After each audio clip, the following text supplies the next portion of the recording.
স্বাগতম সবাইকে HSC ICT ক্লাসের শুভেচ্ছা। শিক্ষক পরিচিতি, পরেশচন্দ্র মণ্ডল, প্রভাষক, আইসিটি, কালীনগর কলেজ, পাইকগাছা, খুলনা। নিচের ছবিগুলো দেখি। নিচের ভিডিওটি দেখি। পাঠ পরিচিতি। বায়োমেট্রিক্স, তথ্য ও যোগাযোগ প্রযুক্তি, প্রথম অধ্যায়, একাদশ শ্রেণী। শিক্ষণফল। এই পাঠ শেষে শিক্ষার্থীরা যা শিখবে: 1. বায়োমেট্রিক্স কি তা বলতে পারবে। 2. বায়োমেট্রিক্স সম্পর্কে ব্যাখ্যা করতে পারবে। 3. বায়োমেট্রিক্সের প্রকারভেদ বর্ণনা করতে পারবে। 4. বায়োমেট্রিক্স বিশ্লেষণ করতে পারবে। বায়োমেট্রিক্স কি? বায়োমেট্রিক্স হলো বায়োলজিক্যাল ডেটা মাপা এবং বিশ্লেষণ করার বৈজ্ঞানিক প্রযুক্তি। গ্রিক শব্দ বায়ো, যার অর্থ জীবন, ও মেট্রিক্স, যার অর্থ পরিমাপ থেকে উৎপত্তি হয়েছে বায়োমেট্রিক্স। আবার বলি, বায়োমেট্রিক্স হলো বায়োলজিক্যাল ডেটা মাপা এবং বিশ্লেষণ করার বৈজ্ঞানিক প্রযুক্তি। গ্রিক শব্দ বায়ো, যার অর্থ জীবন, ও মেট্রিক্স, যার অর্থ পরিমাপ থেকে উৎপত্তি হয়েছে বায়োমেট্রিক্স। জেনে রাখি, খ্রিস্টপূর্ব 500 অব্দে ব্যাবিলিয়নরা ব্যবসায়িক কাজে শুকনো কাদার খণ্ড আঙুলের ছাপ ব্যবহার করত।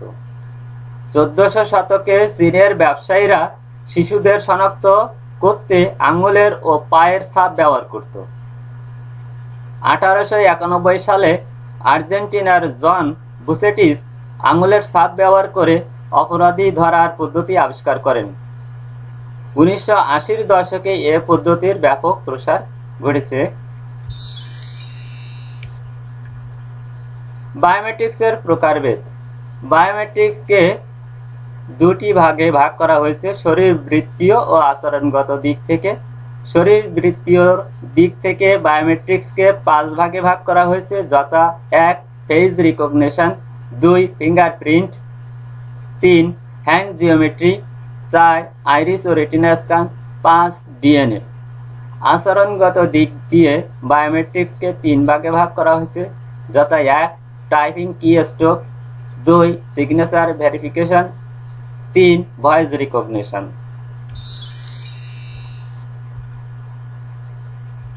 নিচে শরীরবৃত্তীয় দিক থেকে বায়োমেট্রিক্সের বিষয়গুলোকে আমরা চিত্রের মাধ্যমে দেখি। Face recognition, fingerprint, hand geometry, iris ও রেটিনা স্ক্যান। ডিএনএ। আচরণগত দিক দিয়ে বায়োমেট্রিক্সের বিষয়গুলোকে চিত্রের মাধ্যমে দেখি। টাইপিং কি stroke, signature verification, voice recognition. এখন আমরা বায়োমেট্রিক্সের প্রকারভেদ নিয়ে আলোচনা করব। প্রথমে শরীরবৃত্তীয় বিষয়ের 5 ভাগের প্রথমটি হচ্ছে ফেস রিকগনিশন। এক্ষেত্রে পূর্ব হতে রক্ষিত স্যাম্পল মানের সাথে যার মুখমণ্ডলের আকৃতি তুলনা করা হবে তার ছবি ক্যামেরার মাধ্যমে ধারণ করে তুলনা করা যায়। এই পদ্ধতিতে 2 চোখের মধ্যবর্তী দূরত্ব, নাকের দৈর্ঘ্য এবং ব্যাস, চোয়ালের কৌণিক পরিমাণ ইত্যাদি পরিমাপ করে তুলনা কার্যক্রম সম্পন্ন করা হয়। সাধারণত আলোর তীব্রতার উপর শনাক্তকরণ সূক্ষ্মতা নির্ভর করে। ফেস রিকগনিশনের সুবিধা: 1. ফেস রিকগনিশন সিস্টেম সহজে ব্যবহার করা যায়। 2. এই পদ্ধতিতে সঠিক ফলাফল পাওয়া যায়। ফেস রিকগনিশনের অসুবিধা: 1. ক্যামেরা ছাড়া এই পদ্ধতি ব্যবহার করা যায় না। 2. মেকআপ ব্যবহার, গহনা ব্যবহার ইত্যাদি কারণে অনেক সময় শনাক্তকরণে সমস্যা হয়। ফেস রিকগনিশনের ব্যবহার: 1. কোনো বিল্ডিং বা কক্ষের প্রবেশদ্বারে ব্যবহার করা হয়। 2. কোনো আইডি নম্বর শনাক্তকরণে ব্যবহার করা হয়। 2. ফিঙ্গারপ্রিন্ট। এক্ষেত্রে নির্দিষ্ট ব্যক্তির আঙুলের ছাপ পূর্ব হতেই আঙুলের ছাপ পড়তে পারে এমন মেশিনের, যেমন ফিঙ্গারপ্রিন্ট রিডার এর সাহায্যে ডেটাবেজে সংরক্ষণ করে রাখতে হয়। পরবর্তীতে যখন একই ব্যক্তি ফিঙ্গারপ্রিন্ট রিডারে আঙুল রাখে তখন আঙুলের ছাপের ছবি তৈরি হয়, যা পূর্বে ডেটাবেজে রক্ষিত ছবির সাথে মিলিয়ে শনাক্ত কাজ সম্পন্ন হয়। এক্ষেত্রে মেশিনটি আঙুলের রেখার বিন্যাস, ত্বকের টিস্যু এবং ত্বকের নিচের রক্ত সঞ্চালনের উপর ভিত্তি করে ইলেকট্রোম্যাগনেটিক পদ্ধতিতে আঙুলের ছাপ চিত্র তৈরি হয়। ফিঙ্গারপ্রিন্টের সুবিধা: 1. খরচ তুলনামূলক কম এবং শনাক্তকরণের জন্য কম সময় লাগে। 2. সফলতার পরিমাণ প্রায় শতভাগ। ফিঙ্গারপ্রিন্টের অসুবিধা: 1. আঙুলে কোনো প্রকার আস্তরণ লাগানো থাকলে শনাক্তকরণে সমস্যা হয়। 2. ছোট বাচ্চাদের জন্য উপযুক্ত নয়। ফিঙ্গারপ্রিন্টের ব্যবহার: 1. কোনো প্রোগ্রাম বা ওয়েবসাইটে ইউজার নেম এবং পাসওয়ার্ডের পরিবর্তে ব্যবহার করা হয়। 2. প্রবেশাধিকার নিয়ন্ত্রণ, ব্যাংকিং সিস্টেম ও ডিএনএ শনাক্তকরণ করার কাজে লাগে।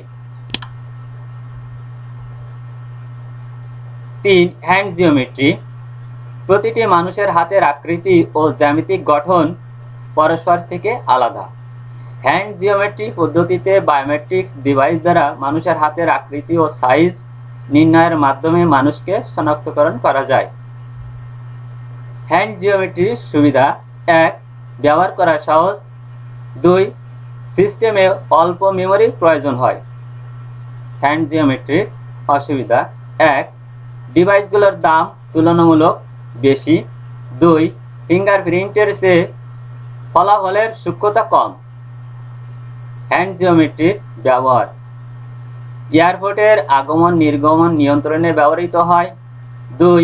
বিভিন্ন প্রতিষ্ঠানে চাকুরিজীবীদের উপস্থিতি নির্ণয়ে ব্যবহৃত হয়। 3. বিভিন্ন শিক্ষা প্রতিষ্ঠানে এবং লাইব্রেরিতে ব্যবহৃত হয়। 4. আইরিস ও রেটিনা স্ক্যান।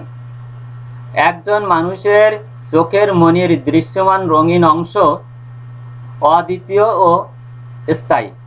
চোখের মণির চারপাশের বেষ্টিত রঙিন বলয় বিশ্লেষণ করে এই পদ্ধতিতে শনাক্তকরণ করা হয়। এই পদ্ধতিতে শনাক্তকরণে খুব কম সময়, যেমন 1 থেকে 10 সেকেন্ড লাগে।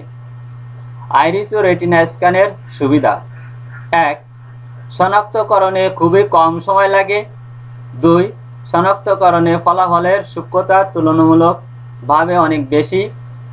3. এটি একটি উচ্চ নিরাপত্তামূলক শনাক্তকরণ ব্যবস্থা যা স্থায়ী। আইরিস ও রেটিনা স্ক্যানের অসুবিধা: 1. এই পদ্ধতি অত্যন্ত ব্যয়বহুল। 2. তুলনামূলকভাবে বেশি মেমোরির প্রয়োজন হয়। আইরিস ও রেটিনা স্ক্যানের ব্যবহার: 1. এই পদ্ধতি প্রয়োগে পাসপোর্টবিহীন এক দেশের সীমা অতিক্রম করে অন্য দেশে যাওয়া যায়। 2.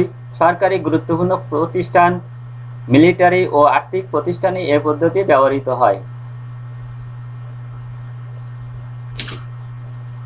5. ডিএনএ। ডিএনএর পূর্ণ রূপ ডিঅক্সিরাইবো নিউক্লিক অ্যাসিড।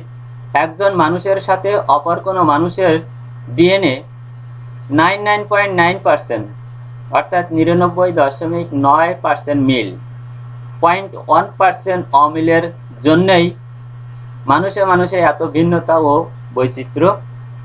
এই বৈচিত্র্য শনাক্তকরণের সম্পূর্ণ কার্যকর পদ্ধতি হল ডিএনএ টেস্ট।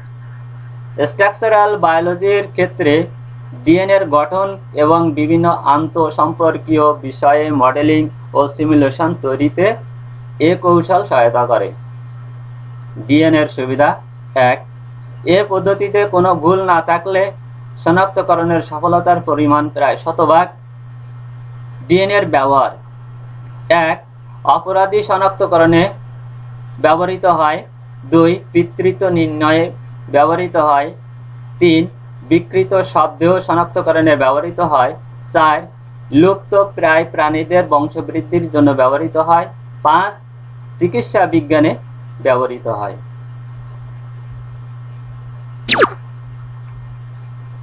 এখন আচরণগত দিক দিয়ে বিষয়গুলো নিয়ে আলোচনা করব। 1 আচরণগত দিকের বিষয় হচ্ছে সিগনেচার ভেরিফিকেশন। সিগনেচার ভেরিফিকেশন পদ্ধতিতে হাতে লেখা স্বাক্ষরকে পরীক্ষা করা যায়। এই পদ্ধতিতে স্বাক্ষরের আকার, লেখার গতি, লেখার সময়, কলমের চাপকে পরীক্ষা করে ব্যবহারকারীর স্বাক্ষর শনাক্তকরণ করা হয়। একটি স্বাক্ষরের সকল প্যারামিটার ডুপ্লিকেট করা সম্ভব নয়। এই পদ্ধতিতে ব্যবহার করা হয় বিশেষ ধরনের একটি কলম এবং প্যাড বা ট্যাবলেট পিসি। 2 টাইপিং কিস্ট্রোক। এই পদ্ধতিতে একজন ব্যক্তির কম্পিউটার কিবোর্ডে টাইপ করার গতি, বাটনে কতটা চাপ প্রয়োগ করে তার উপর ভিত্তি করে ব্যবহারকারীকে শনাক্তকরণ করে। 3 ভয়েস রিকগনিশন। এই পদ্ধতি কণ্ঠস্বরকে ডেটায় রূপান্তর করে কম্পিউটারের ডেটাবেজে সংরক্ষণ করা হয়। পরবর্তীতে ভয়েস ইনপুট দিয়ে আগের সংরক্ষিত ভয়েসের সাথে মিলিয়ে দেখে শনাক্তকরণ করা হয়। একক কাজ বায়োমেট্রিক্স কি? 2 রেটিনা স্ক্যান কি? এখন বায়োমেট্রিক্সের ব্যবহারের পয়েন্টগুলো আলোচনা করব সংক্ষেপে। 1 সময় ও উপস্থিতি নিয়ন্ত্রণ। 2 প্রবেশ নিয়ন্ত্রণ। 3 এটিএম এ লেনদেন যাচাইকরণ। 4 অগ্নি নিরাপত্তা। 5 গাড়ি প্রবেশ। 6 সেলুলার ফোনের নিরাপত্তা। 7 ব্যক্তি শনাক্তকরণ।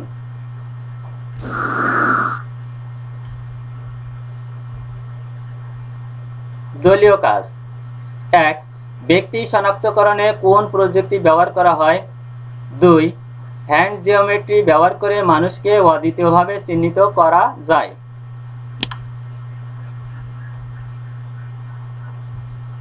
মূল্যায়ন। বিভিন্ন কর্পোরেট লেভেলে বায়োমেট্রিক্স পদ্ধতি ব্যবহার করা হয় কেন? বাড়ির কাজ।